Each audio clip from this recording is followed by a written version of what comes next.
Welcome everyone to the February board meeting for Ignite CDA. If you'd all help me stand and lead the Pledge of Allegiance. I pledge allegiance to the flag of the United States of America, to the republic for which it stands, one nation, under God, indivisible, with liberty and justice for all. Thank you. Time for public comment. Any public comment? Seeing none, I'll entertain a motion to approve the consent calendar, which consists of last month's board meeting, the payables, the financial statements, and one other one. The approval of the January 22nd joint meeting between City Council, the Planning and Zoning, and Ignite. I'll make a motion to approve the consent calendar. I'll second that. Stated. Any questions, comments? All in favor? Aye. Aye. Motion carries. Next up, the Executive Director's Report. Thank you, Mr. Chairman.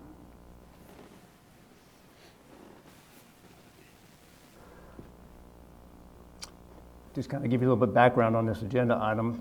Over the last several months, the Welch-Comer team, city staff, and Ignite CDA have evaluated several city-owned borrow backhaul sites to generate Phase 3 structural fill material needed to bring the Phase 3 site up to a developable grade. The estimated structural fill quantity needed for this effort is approximately 75,000 cubic yards. Efforts focused on city-owned assets close to the Atlas project site to keep costs as low as possible, since the fill material would be free, with Ignite CDA just having to pay for the material, haul, and placement. The following city-owned assets were evaluated: the Southeast Way median, the Atlas Park open green space, and a parcel located on Atlas Road, which is depicted on the screen here by this little yellow pin. This area right here. The city is considering transferring this parcel to ITD for a future stormwater swale for the I-90 lane expansion project. After evaluating the different options, it was determined that the Atlas Road borrow backhaul site, as you see depicted on the screen, was the preferred option. Ignite CDA asked the city to allow Ignite CDA to borrow 75,000 cubic yards of structural soils from the city parcel and backhaul about 60,000 cubic yards of structurally unsuitable Mount Hank soils to fill in the excavation created by the structural soil haul-off. The Atlas Road borrow pit excavated site grading plan is shown on the screen. This is the city-owned area, and this is kind of what the excavation would look like. As part of the Ignite CDA City ITD partnership on this project, Ignite would finish grade the site to ITD's desired swale configuration shown in this photo. In addition, Ignite would work with the contractor in the city to place flaggers at appropriate intersections to facilitate truck traffic along this process, which we envision to take approximately 2 months.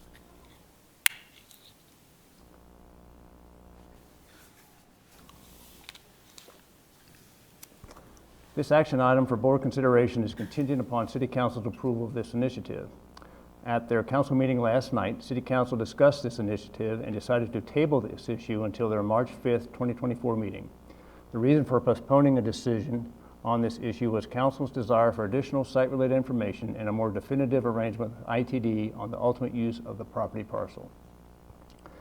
The initiative will be brought back to the Ignite CDA board for consideration and potential action following a decision by City Council, which hopefully will occur on March 5th. So even though this is an action item on the agenda tonight, I would recommend we take no action on this item until we learn what City Council's decision is at the next council meeting. Happy to answer any questions you have. We just wanted to kind of daylight this issue for you and the viewing audience this evening with a potential action coming probably in March. Discussion, questions for Tony and or Phil?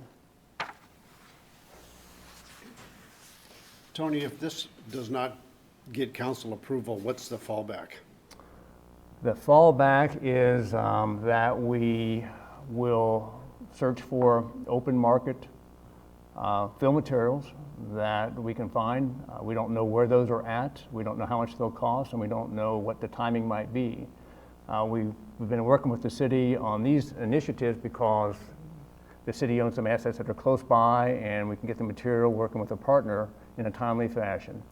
If that doesn't happen, then we'll just kind of be delayed and get what we can when we can get it over time at reasonable prices. I mean, if we can't find material at reasonable prices, then we will probably hold off, which would delay bringing phase 3 up to a developable grade. So we also have about 60,000 cubic yards of material that we have to dispose of, correct? Correct. So we need to find a happy medium with both. Yeah, that would be another expense, is to export that material someplace to somebody who would take it and hopefully wouldn't charge us for it. So this opportunity here is a great win-win-win, we think, for the city, Ignite, and ITD. We hope council sees a way forward on this path. I'll give a little bit of insight from last night's meeting.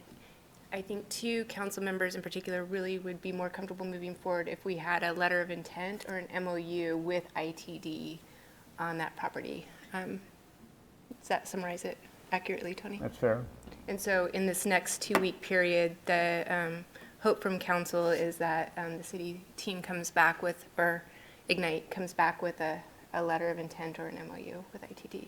So that would be an MOU between Ignite and ITD, or the city and ITD?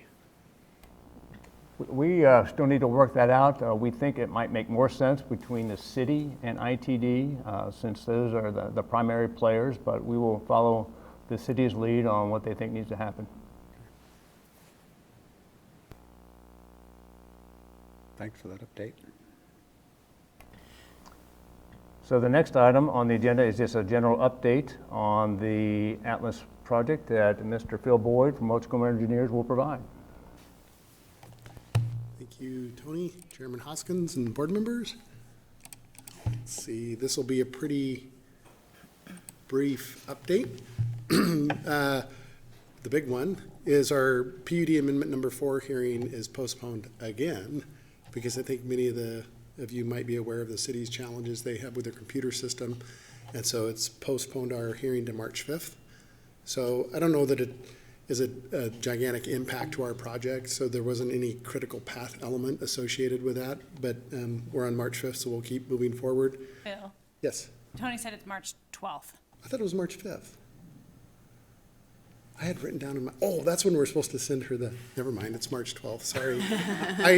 I looked at my notes and I had March 5th written down. March 12th. I better check my calendar. Thank you, Tony. Moving forward on just some other things that you might see happening out there, and I'll show you some pictures of this. Area 18 and 19, which is the parcels that the SMOC team purchased up against the Atlas Road. You saw that the trees came down. The SMOCs paid for that effort for the trees to come down because they weren't going to fit with their grading plan. I'll show you a picture of that here in a second. They also had elected to grade the site in a way that all their homes would be essentially level across there, that they needed no steps into the front doors. So they were planning to do that, and being opportunistic about it, we said, can we have the material if we move it? Because we need it in Mount Hink. So we took the material, which was great because we could do it very cost effectively. The hill climb is underway. Coming up, there'll be some Avista utility roadway crossings, and then we're waiting on approval of the city, from the city on the sewer line. And I'm not sure, again, if the computer system has kind of slowed that process down. We're going to call the wastewater department tomorrow because La Riviere is going to come to a little bit of a standstill pending the decision on the Atlas Borrow, because we don't want to build too much more in the site if we're just going to go drive through it with a bunch of equipment. So we're kind of holding off La Riviere on that. I'll come back and talk about this site plan that you guys have not seen yet. It's a new site plan that Tony had tasked us with. You saw it in the memo that you have in your packet, but I'll give you some more details on it. The reason I put it up here is I'm going to show you a picture of this area right here of the work that's underway. You can see the Celtice Trail is right here. And when you look at this picture, the Southeast Trail is just above on the left-hand side here, and it's just above on the right-hand side here. And you notice that material is unsuitable material, similar, but actually more organics in it than what we have mined out of Mount Hink. And we went through quite an analysis trying to figure out, do we dig into that, into Pandora's box, and potentially start mining towards Southeast Way, or do we kind of stop and just buttress that slope and stabilize it? And through quite a bit of analysis and talking it through with Tony, the decision was made to just buttress it because we really don't need to go further north past this property line. Would it have been nice to fix the city's trail and the soils underneath it? Maybe it would have been, but it doesn't really fit into the pro forma of the site overall. And there's not a bunch of load on that trail anyway, it's just bikes. So we ended up putting some geogrid in here, went through an analysis with the geotechnical engineer, and we're buttressing that slope to keep it stable. So kind of a simple way to think about it is, it doesn't kind of shove your house if there was a house there, because that slope is going to want to move downhill towards the river. Just a couple other photos here. Tony, do we have to put any kind of fencing up along that Southeast Trail there? Construction fencing? Well, I mean, is it a hazard to have people have access and that much of a drop off there? It is, and one of the things that we're working on, I don't know if, can't quite see it here, right, you can see it a little bit right there. There's a big berm where the Southeast Trail comes along, and then there's a big berm of dirt intended to discourage people from heading in that direction. Our permanent solution is to temporarily, and I say permanent from the stand, temporarily permanent until we get structural soils to bring to the site, is we're going to lay a small slope in here of material that's just temporarily there, and we're going to put up construction fencing along the trail and take this berm down. Right now, the trail is not as open as the city would like it to be. It's got material spread across it, and we need to get it cleaned up before spring rolls around. They've been really gracious about it, but as you guys know, when spring rolls around, everyone's going to be out on their bike, and so we've got to get it cleaned up. So that's part of the reason we accelerated this construction, and it was the benefit that came out of the smock soils. So all the smock soils, about 7,000 yards of material, is being placed, the majority of it has been placed here. And it's a little bit of a dance, because we don't want to fill this up too much because we don't know exactly what we're going to build there yet. So we end up in this, a little bit in this chicken and egg thing. I don't want to fill the site up just to turn around and have to come back and mine it back down if we're going to use bottom-loaded houses there. So we were just trying to be careful with that. That's a long-winded answer, Commissioner Arman, but hopefully it's useful. This is looking west. You can see the Chase Area 10 over here. This is the part of the sewer line excavation that's getting temporarily, we're grading some of that in there. All the trees have been removed, as I noted earlier. This will get re-landscaped, and the smocks are replanting trees back in there. So they're sensitive to what happened there, but they understood the trees needed to come down. This is a picture of the hill climb that is going up through 14 and 15. So they've been slowly pouring these steps, placing the concrete for these steps. The other thing I wanted to talk about is the material that we've been mining here has also been placed down in here. So this is kind of a good picture that shows the excavation that's happening on areas 18 and 19, and then the embankment. This embankment is occurring kind of down in here.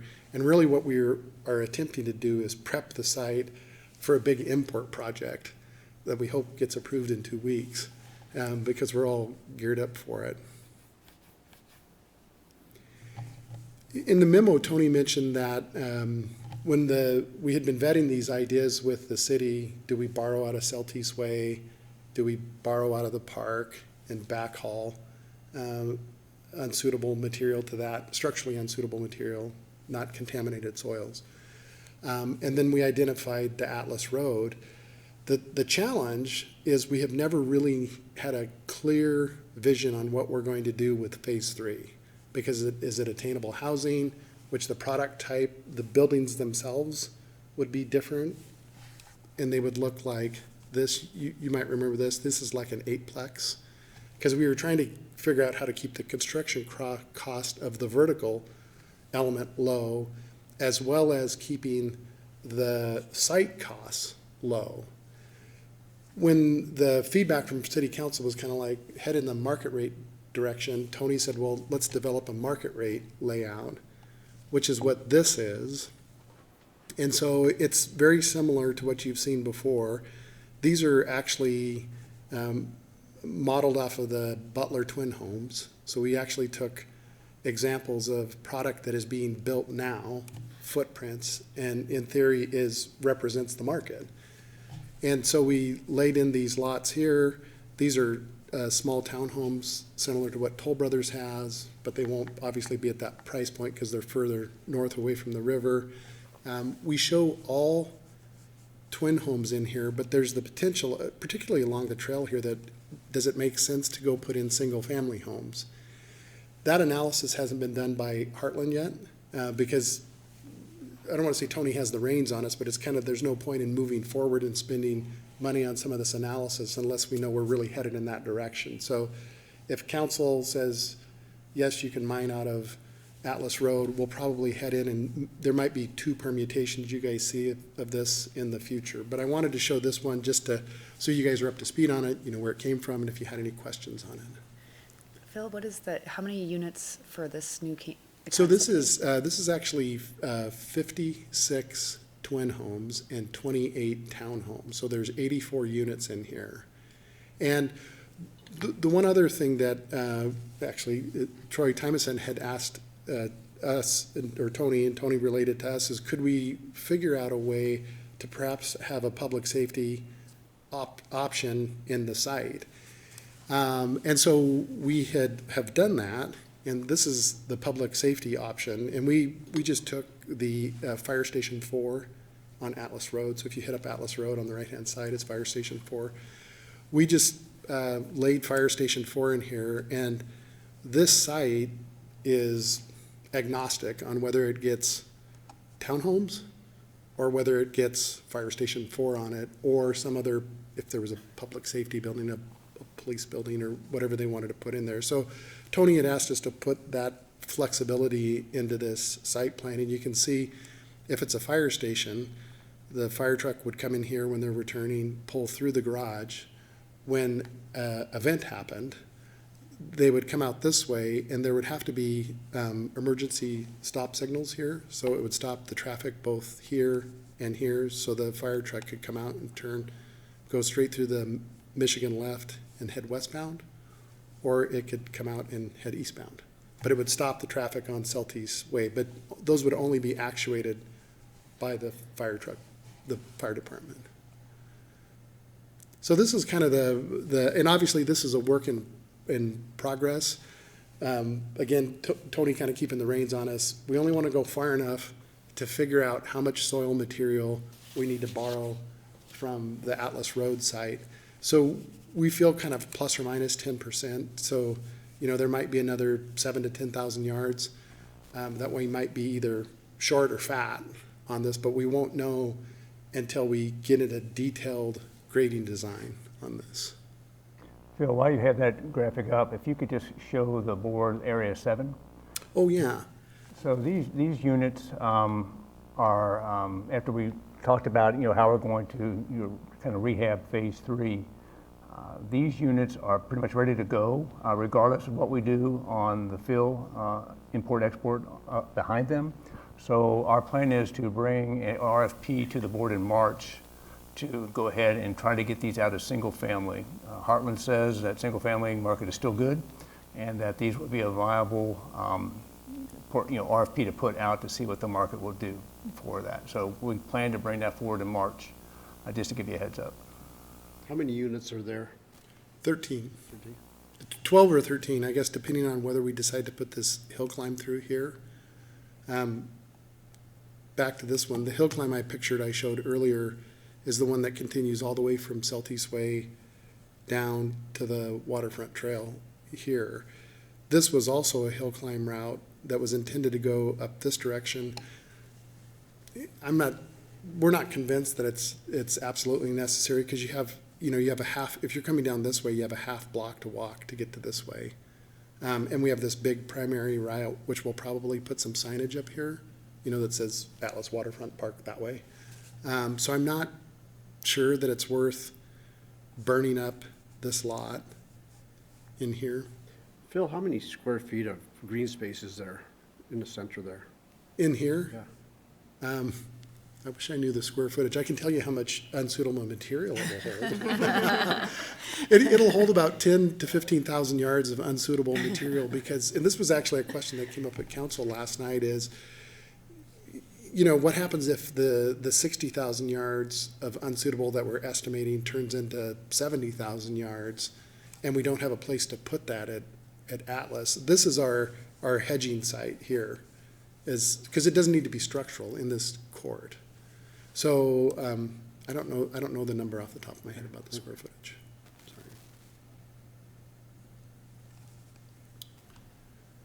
Sorry. Let's see. That's all that I had, unless there's other questions for me. No, sir. Okay, thank you. That's all I have, Mr. Chairman. Thanks, Tony. Now it's time for board commissioner comments. Any comments from a board member they'd like to share? Seeing none, I'll entertain a motion to adjourn. So moved. Second. All in favor? Aye. Motion carries. We're adjourned, and Jeff, that's a wrap.